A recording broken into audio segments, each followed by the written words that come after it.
με παίρνετε και με ξυπνάτε. Δεν θέλω άνθρωπο να δω, μη μου μιλάτε. Μη με παίρνετε, μη με ξυπνάτε, αφού σε άλλη αγκαλιά τώρα κοιμάται.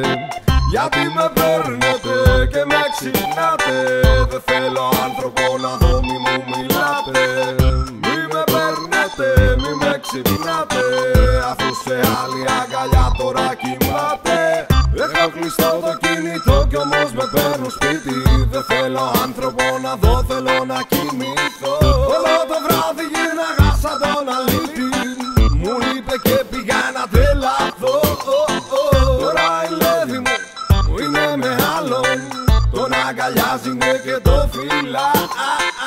Εκείνον θέλει, τον αγαπάει μάλλον. Μα εμένα τώρα πια δεν μου μιλά. Γιατί με παίρνετε και με ξυπνάτε. Δεν θέλω άνθρωπο να δω, μη μου μιλάτε. Μη με παίρνετε, μη με ξυπνάτε, αφού σε άλλη αγκαλιά τώρα κοιμάται. Γιατί με παίρνετε και με ξυπνάτε. Δεν θέλω άνθρωπο να δω, μη μου μιλάτε. Μη με παίρνετε, μη με ξυπνάτε, αφού σε άλλη αγκαλιά τώρα κοιμάται. Τα όνειρά μου γέμισαν με μάγισσες και τέρατα, με δρόμους σκοτεινούς πίσω σκοτάδι. Αγκάθια και γκρεμούς έως της γης τα πέρατα. Και πάλι δεν κοιμήθηκα εχθές το βράδυ.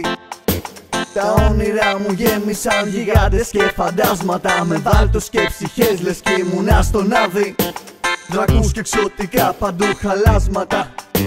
Και πάλι δεν κοιμήθηκα εχθές το βράδυ.